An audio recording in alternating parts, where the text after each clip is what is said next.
ข่าวดีกะมีผู้ใหญ่เพิ่นอ่าสมทบทุนเนาะเกี่ยวกับเงินค่าสร้างเนาะพี่น้องเอ้ยเกี่ยวกับเงินค่าสร้างเข้ามาอีกอันเนาะพี่น้องเนาะก็สิได้มาแจ้งข่าวดีเนาะทางผู้ใหญ่เพิ่นก็ได้สมทบทุนเข้ามาอีกประมาณ200พี่น้องเอ้ยเนาะ200ดอลลาร์เนาะก็สิใกล้สิแล้วแหละพี่น้องเอ้ยมึงดูเพิ่แป๊บเดียว หลังคากันแล้วได้ข้างหนึงเนาะมื้อนี้แล้วได้ข้างหนึงเนาะลูกติงแล้วก็เหลือแต่บันไดเด้อบ้านเนาะแทนลูกติงแล้วเนาะ กะว่าวันจันทร์สิให้แล้วเลยกันนะ วันจันทร์นี่ให้แล้วเพื่อนเลยเนาะนี่แน่มือเพื่อนนี่เพิ่นคือสิดีใจหลายพี่น้องเอ้ยที่เบิ่งเพื่อนใกล้สำเร็จแล้วทำไมน้อยมา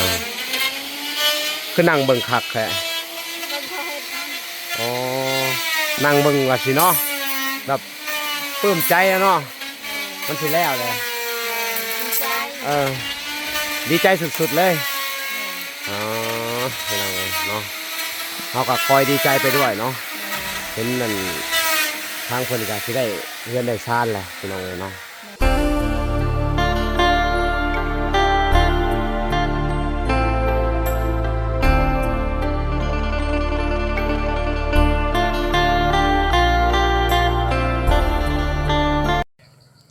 เอาโอเคพี่น้องเอ้ยเนาะกราบสบายดีพ่อแม่พี่น้องเนาะเบิดสู่ขู่สู่คนเนาะกันยินดีเข้าสู่ช่อง YouTube บ่าวลาดสายบุญคุณน่ะทำคือเก่าเส้นเคยพี่น้องเอ้ยเนาะทักทายสบายดี FC ทางฝั่งไทยและ FC ทางฝั่งลาว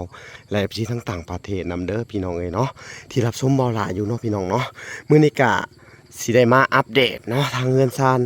ของทางอันแม่น้องแน่นนาเพิ่นพี่น้องเอ้ยเพิ่นใช้หลังคาเนาะและก็ลูกติ่งที่ว่าละซื้อมาเนาะพี่น้องเอ้ยเพิ่นก็ได้ใส่เป็นที่เรียบร้อยแล้วเนาะก็นี่มาพบพ่อเพิ่นนั่งอยู่พอดีเลยพี่น้องเอ้ยสบายดีเด้อสบายดีพี่น้องเอ้ยเนาะก็มื้อนี้ก็จะมาแจ้งข่าวดีอีกเนาะข่าวดีก็มีผู้ใหญ่เพิ่นสมทบทุนเนาะเกี่ยวกับเงินค่าสร้างเนาะพี่น้องเอ้ยเนาะพี่น้องเนาะก็สิได้มาแจ้งข่าวดีเนาะทางผู้ใหญ่เพิ่นก็ได้สมทบทุนเข้ามาอีกประมาณ200พี่น้องเอ้ยเนาะ200ดอลลาร์เนาะก็สิเป็นไผไปบ่ได้เนาะคนที่เคยช่วยเหลือเจ้าคือสิฮู้ดีเนาะว่าเป็นไผบ่ฮู้เอาก็คือคนที่เคยสมทบซื้อไม้600ดอลลาร์เนาะแล้วก็สมทบเงินค่าสร้างเฮ็ดเฮือนเนาะพี่น้องเอ้ยกับผู้ดีก็เป็น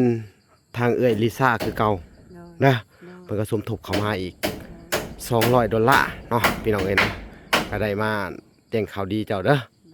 เอาดีใจอยู่บ่ดีใจ ตะกี้เฮาคิดว่าค่าสร้างเฮือนนี่จะต้องหางบใหม่อีกพี่น้องเอ้ยแต่ว่าเพิ่นก็สมทบเข้ามาพอดีเลยเนาะพอดีเพิ่นได้เบิ่งทางคลิปบ่ล่ะพี่น้องเอ้ยเนาะเพิ่นก็เคยช่วยเหลือมาตลอดเนาะก็คือของเจ้านี่ก็เพิ่นเบิดอยู่ประมาณ1,000กว่าได้1,200ประมาณนี้นะเนาะช่วยเหลือเจ้ามานี่1,200นี่มันถึกอยู่24ล้านแล้วได้เนาะอันนี้ก็ผากมาอีกนี่200ก็ผู้ดี24ผู้ดีเป็น18ล้านเนาะรวมเบิดเนาะก็คือทางเอื้อยลิซ่าจาก USA เด้อเนาะพี่น้องเอ้ยเนาะอยากให้เจ้าขอบคุณเพิ่นเด้อขอบคุณน้องเอื้อยซ่าอยู่ดีมีแห่งความเจ็บอย่าให้ได้ความใครอย่าให้มีเด้อให้อายุมันควันยืนพี่น้องเอ้ยเนาะคือว่าเจ้านั่งนั่งเบิ่งหยังนั่งเบิ่งเฮือนเนี่ยบ่เขากำลังเฮ็ดเฮือนอยู่พี่น้องนั่งแนมหนาวมึงดูผมลูกติ่งบ่ล่ะซื้อมาพี่น้องเอ้ยให้เพิ่นบังกินนี่เนาะทุกเพิ่นก็พากันเฮ็ดเลยไว้อีหลีหลอพี่น้องเอ้ยอ๋อนี่เฮ็ดแล้วพี่น้องเอ้ย ตอกลุงปุ้งปังเข้าไปเลยเนาะเห็ดไว้ขนาดเนาะสุดยอดเลยพี่น้องเนาะของสร้างคือว่ามาตรฐานเพิ่นเห็ดพี่น้องของสร้างนี่ยอมรับในสีมือเพิ่นพี่น้องเนาะอันนี้ก็เพิ่นทาบน่าจะเป็นอันปั่นลมพี่น้องเนาะปั่นลมมันหลังคาพี่น้องเนาะนี่เนาะพี่น้องนี่เดี๋ยวเราจะขึ้นไปเบิ่งอีกหน่อยหนึงพี่น้อง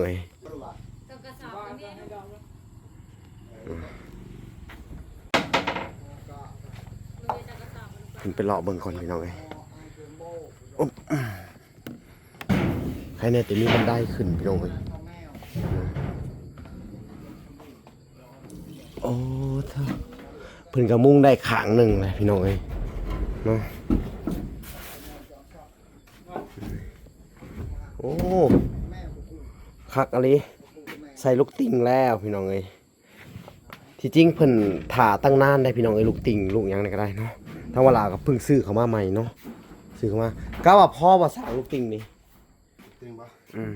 สิพ่ออยู่ พออยู่เนาะเอาสบายดีเด้อสั่งเด้อสบายดีพี่น้องเนาะกลับมาอัปเดตเบิ่งเนาะเห็นซานทางแม่น้องนั่นน่ะก่อสร้างไปกับประมาณได้บ่อันทุเจ้าเฮ็ดมันได้บ่2 ทิศ ตอนนั้นแหละ 2 ทิศเนาะ นั่นแหละ ก็ถือว่าไว แต่วันยังวันศุกร์ อ๋อวันที่เท่าไหร่ล่ะกันนี่ วันศุกร์ออกใหม่ยัง อืม แฮมจะคำก็ออกใหม่1 คำวันคานเนาะ ก็ประมาณ2 ทิศนี่แหละเนาะใกล้สิแล้วแหละพี่น้องมึงดูเพิ่แป๊บเดียว หลังคากันแล้วได้ข้างหนึงเนาะ นี่ก็ มื้อนี่แล้วได้ข้างหนึงเนาะ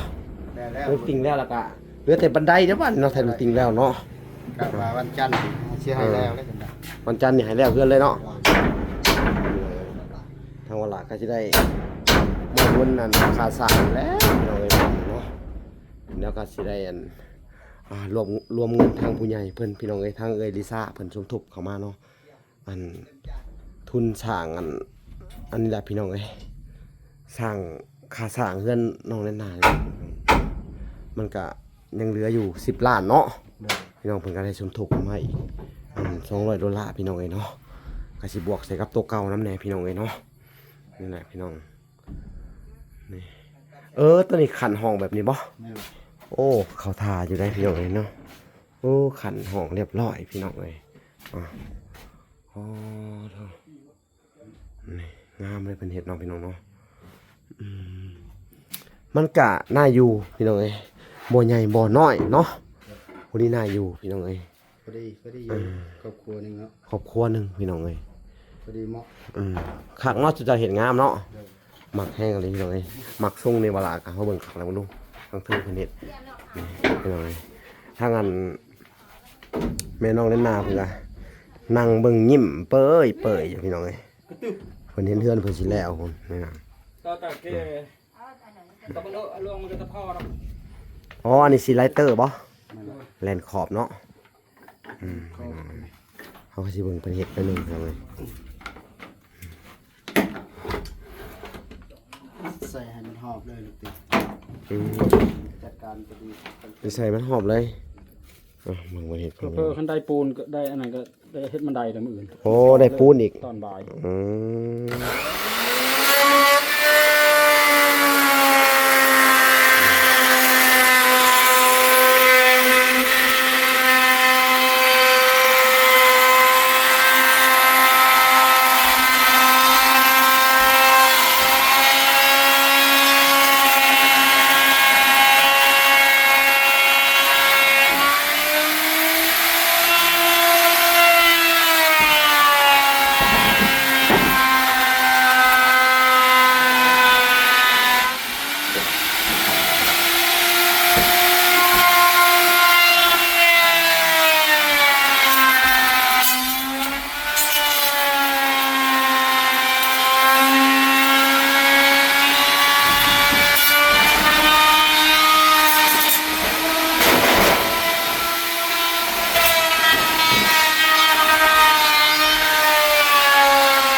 ยอมรับเลยว่าที่เจ้าเฮ็ดสุดยอดงาม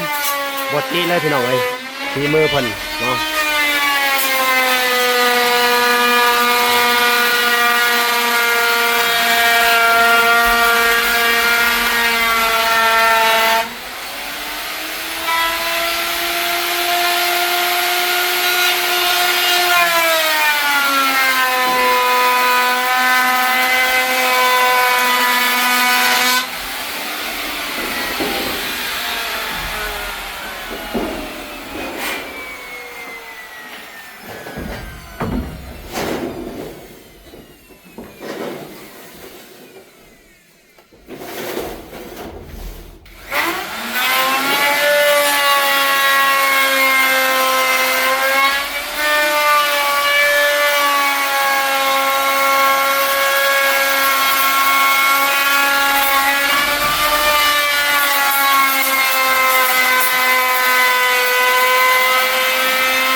ทางสร้างเพิ่นก็ลงมาแลเบิ่งข้างล่างงามเนาะสร้างอันนี้เพิ่นนะค่อนข้างจะละเอียดพี่น้องเอ้ยเพิ่นเฮ็ดเวียกเนาะคือว่าฝีมือเพิ่นบ่ธรรมดาพี่น้องเพิ่นยอมรับในฝีมือเพิ่นพี่น้องเอ้ยเนาะเพิ่นเฮ็ดละเอียดดีพี่น้องเอ้ยเนาะก็ถ้าเกิดว่าเนาะมีอันโครงการต่อไปพี่น้องเอ้ยเฮาก็จะได้เรียกใช้เพิ่นเนาะพี่น้องเอ้ยเนาะทางสร้างเพิ่นเฮ็ดงามได้พี่น้องเอ้ยคือละเอียดเบิดเนาะพี่น้องเนาะเขาก็ยอมรับเลยฝีมือของเพิ่นพี่น้องเลยเนาะเขาก็ใส่ทุกคนเบิ่งหอมพ่อเพื่อนกันก่อนเนาะด้านเนาะ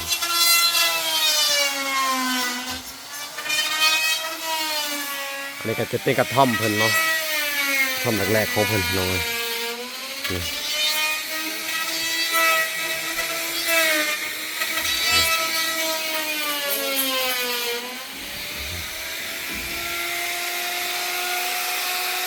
พี่น้องถ้าสร้างมันก็เห็ดไว้ดีหล่อเนาะป๊อดทุกพี่น้อง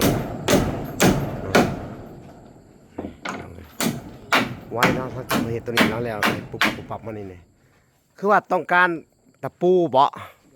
โดยเอาสิได้เอาเงินไว้ให้เด้อว่าทางวลากเพื่อสิได้เข้ามาเพื่อสิมาแต่เช้าเนาะมื้ออื่นกะอันวลากก็มาสวยแน่เนาะชะให้เจ้าไปซื้อก่อนเด้อเอาพี่น้องเอ้ย30,000โลนึงเนาะพี่น้องต้องการตะปูเพิ่นว่าเนาะตะกี้เวลาก็ซื้อมาให้เพิ่นแล้วของกล่องพี่น้องเนาะนี่พี่น้องเอ้ยเนาะให้เพิ่นไปซื้อถาก่อนเนาะโอเคพี่น้องเขาจะพาไปทางแม่น้องนาพี่น้องเอ้ยเรื่องใกล้สำเร็จแล้วทางแม่น้องนาคือนั่งเบิ่งคักแค่อ๋อนั่งเบิ่งว่าสิเนาะแบบปลื้มใจแล้วเนาะมันสิแล้วเลยดีใจสุดๆเลยพี่น้องเนาะเขาก็คอยดีใจไปด้วยเนาะเห็นนั่นทางคนก็ที่ได้เรียนได้ซ่านแหละพี่น้องเลยเนาะคอยดีมุกดีใจไปน้ำเพิ่นพี่น้องเลยเนาะทางเวลาก็นี่แหละบางทีนี่ก็ได้บอกเพิ่นเรื่องเงินพี่น้องเลยเนาะก็คือผู้ใหญ่เพิ่นทางอันที่ทราบเพิ่นก็เพิ่นมีจิตใจเนาะจิตใจที่กุศลพี่น้องเลยเมตตาสงสารเนาะเพื่อนมนุษย์อันห่วมโลกพี่น้องเลยหรือว่าคนที่ตกทุกข์ได้ยากพี่น้องเลยเนาะคือถือว่าเพิ่นเป็นผู้ใหญ่อีกคนหนึ่งพี่น้องเลยที่ช่วยเหลือมาทางช่องเบาหละเนาะค่อนข้างจะช่วยทั้งน้องตุ้ยแน่พี่น้องเลยเนาะแล้วก็ช่วยมาทางอันแม่น้องนานี่แหละพี่น้องเนาะแล้วก็คือว่าเพิ่นก็ให้ช่วยไปทางอันแม่ตะโงบแน่พี่น้องเนาะทางเวลาจะได้ไปติดตามเบิ่งครอบครัวนั้นอีกทีหนึ่งเนาะพี่น้องเนาะกับผู้ที่เวลาก็ได้หับมอบไม้ให้ทางอันแม่ทอนแก้วพี่น้องเนาะเพิ่นก็ได้ฝากเงินมาอันอยู่ประมาณ50 $50พี่น้องให้ไปซื้อข้าวของเนาะ เป็นประเภทถ้วยซ้ำเนาะหมอเพิ่นก็บ่มีเพิ่นว่าเนาะเพิ่นก็ให้เบิ่งในคลิปแล้วเนาะ โดย ทางเวลาก็จะได้เฮ็ดตามจุดประสงค์ของเพิ่นเนาะ โดย ก็คือทางเจ้าก็นั่นแหละเงินสมทบอันเกี่ยวกับสร้างนี่แหละ มันก็ยังบ่พอพี่น้องเอ้ยเนาะก็ถือว่าทางเอ้ยลิซ่าเพิ่นก็เห็นแล้วเนาะข่าวๆว่าอันอ่าเพิ่นก็ได้สมทบเข้ามาพอดีเนาะมันบ่พอในส่วนนั้นแหละพี่น้องเอ้ยเนาะเอ้าพี่น้องเอ้ยครับดีมุกดีใจนำเด้อเนาะ ดีใจลูก ที่ว่า หลาย ผู้ใหญ่เพิ่นอันเอ็นดูเมตตาสงสารเจ้าเด้อ ๆ เนาะ พี่น้องเอ้ยเนาะก็เว้าเรื่องอันผู้ใหญ่ที่ช่วยเหลือเนาะทางอันครอบครัวเจ้าเนาะ โดย เพิ่นก็เป็นคนที่เอ็นดูเมตตาสงสารเนาะพี่น้องเนาะแล้วก็ขอบคุญขอบคุณเนาะพี่น้องเอ้ยอันที่ว่าซอยมาทางช่องบ่ละเนาะผู้ใหญ่หลายๆท่านพี่น้องเอ้ยที่เอ่ยชื่อเนี่ยบ่ได้เอ่ยชื่อแน่เนาะพี่น้องเนาะก็หลักๆก็ซอยมาในอันของเจ้าเนี่ยแรกๆเลยนี่ก็เป็นทางเอ่ยลิซ่าแหละเพิ่นก็ซอยรายใหญ่หลายพี่น้องเอ้ยเนาะก็สมทบประมาณถ้าจะเป็น1,000 กว่าดอลลาร์เลยเด้เนาะแล้วก็ลองมากับทางเกิดเพิ่นก็ซอยเข้ามา500เนาะแล้วก็ทางอันอ้ายอันอ้ายสงครามพี่น้องเอ้ยเนาะมันก็ซอยมามันอยู่$100พี่น้องเอ้ยเนาะแล้วก็ทางอันแม่ตู้นงอันคำบุญเทืองเพิ่นก็ซอยมาอีก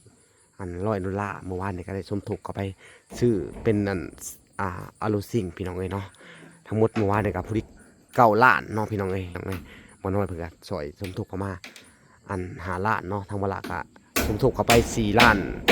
4 ล้าน4แสนเขา60,000พี่น้องเอ้ยเนาะก็นี่แหละก็เป็นปัจจัยผู้ใหญ่หลายๆท่านพี่น้องเอ้ยเนาะที่ช่วยเข้ามาทางช่องเวลากันเนาะทางเวลาก็ภาคปลื้มใจเนาะทางเวลาก็บ่มีหยังสิตอบบุญแทนคุณจุมเจ้าเด้อเนาะขอให้จุมเจ้าอยู่ดีมีแรงเนาะความเจ็บอย่าได้ความไข้อย่ามีหาเจ็บหายไข้หายพยาธิโรคาพี่น้องเอ้ยเนาะทางเวลาก็อยากให้ผู้ใหญ่ที่ซอยเนาะให้เพิ่นได้บุญกุศลเนาะพี่น้องในการช่วยเหลือในครั้งนี้ก็คือว่าครอบครัวนี่อันลำบากอีหลีพี่น้องเอ้ยลำบากสุดๆเนาะลำบากจริงเนาะพี่น้องเอ้ยเนาะลำบากแห้งหลายพี่น้องอันอาศัยอยู่น้ำพี่น้ำน้องคือว่าลาเว้าแหละมันก็บ่ได้เนาะไปอันสู่ลูกสู่ครัวเนาะกลับมาก็บ่มีบ่อนอยู่อาศัยเนาะปกติเฮากลับมาเฮือนหลังนี่เฮาสามารถอยู่ได้เด้เนาะแต่อันนี้กลับมาเฮือนหลังแหละพ่อแม่เฮาก็บ่มีเนาะ โดย เหลือแต่อันเมียของอ้าย โดย เนาะเมียของอ้ายก็เป็นไพ่ โดย เนาะเป็นไพ่ที่แบบค่อนข้างจะแบบว่าหวงสมบัติเนาะหวงสมบัติของพ่อแม่เจ้าอะไรเนาะบ่ให้หยังเลยพี่น้องเลยเนาะคือว่าน่าสงสารหลายทางแม่คำตากับลูกเนาะน้องนันนาเพิ่นพี่น้องเลยเนาะที่ผ่านมาก็ได้พี่น้องเลยเนาะนี่แหละก็ดีมุกดีใจพี่น้องเลยที่ว่าเพิ่นสวยมาซ้ำนี่เนาะแม่น บ่คิดว่าสิได้ซ้ำนี้ โอ้ยแม่นความนะ นี่ก็ดีใจ เขาก็บ่ได้คิดได้เลยว่าสิได้ซ้ำนี่แม่น แม่ เนาะ นี่ก็บ่คิดเลย เนาะ บ่คิดว่าสิได้ซ้ำนี้ แต่ว่า ดีใจ แม่นซ้ำนี้เขาก็โอ้ยคือว่าเขาหลบแหลดหลบพ้นได้เลยพี่น้องเอ้ยเฮือนเนาะเป็นเฮือนเลยแหละพี่น้องเอ้ย แม่น ถึงแม้สิบ่ใหญ่บ่น้อยเนาะแต่ก็ แม่น พออยู่น่ารักดีพี่น้องเอ้ยเฮือนเพิ่นเป็นตาแพงพี่น้องเอ้ยนี่เนาะกำลังดีพี่น้องอยู่กัน2 คนเนาะ โดย 6 คูณ 5พี่น้องเอ้ยเนาะในใจก็แรกๆก็ว่าสิเฮ็ด7 คูณ 6นั่นแหละพี่น้องเอ้ยเนาะแต่เฮาคิดบ่ทันพี่น้องเอ้ยเนาะน่าจะสั่งมันก็สิลื่นกันน้อยเดียวน่ะหรอกแต่มันก็สิกว้างออกอีกนิดนึงเนาะแต่ว่าทางว่าหลักอะยันคิดว่ามันเปลืองหลายอย่างอะนะพี่น้องเอ้ยเนาะก็เลยงบเฮากับสักหลังวิดหน้าสักหน้าวิดหลังอยู่พี่น้องเอ้ยเนาะ ก็เอาได้ลูกเอ้ยได้มาได้ เนาะ ได้อยู่ แต่ยังขาดกันอันห้องน้ำแล้วก็น้ำบาดาลเนาะไฟฟ้าพี่น้องเอ้ยที่เพิ่นบ่มีเนาะต่อไปก็เอาพี่น้องเอ้ยนี่แหละก็ในส่วนที่ขาดเหลือของเพิ่นพี่น้องเอ้ยเนาะทางเฮาก็สิพยายามมาติดตามชีวิตเพิ่นนั่นไปเรื่อยๆอยู่พี่น้องเอ้ยเนาะ โดย ก็บ่ได้ทิ่มบ่ได้ปาเด้อขอให้ทางเจ้าอดทนเอาก่อนเนาะสู้ๆเด้อ สาธุ เนาะทางเวลาก็ขอเป็นกำลังใจให้อีกทีหนึงเด้อ สาธุ เนาะเอาอย่าท้ออย่าถอยเนาะพี่น้องก็ยังไปหาอยู่หากินคือเก่าเนาะ โดย เป็นคนที่ค่อนข้างจะดุขยันพี่น้องเอ้ยทางครอบครัวนี่น้องเล่นหน้ากะมาเตะยังบ่ทันได้มาแต่กุดจิรอ มาแล้ว มาแล้วได้หลายเติบบ่ ได้พอกิน พอกินเนาะ โดย เพิ่นมาแล้วพี่น้องเอ้ยเนาะโอเคพี่น้องเอ้ยเนาะคลิปนี้ก็ วลาก็ได้มาแจ้งข่าวดีเพิ่นนั่นแหละขอตัวลำลาไปก่อนพี่น้องเอ้ยเนาะขอจบคลิปแต่เพียงเท่านี้เนาะพอกันใหม่อีกคลิปหน้าเนาะพี่น้องขอกล่าวคำว่าสบายดีเด้อ สบายดี และสวัสดีพี่น้องเอ้ยพอกันใหม่คลิปหน้าบ๊ายบาย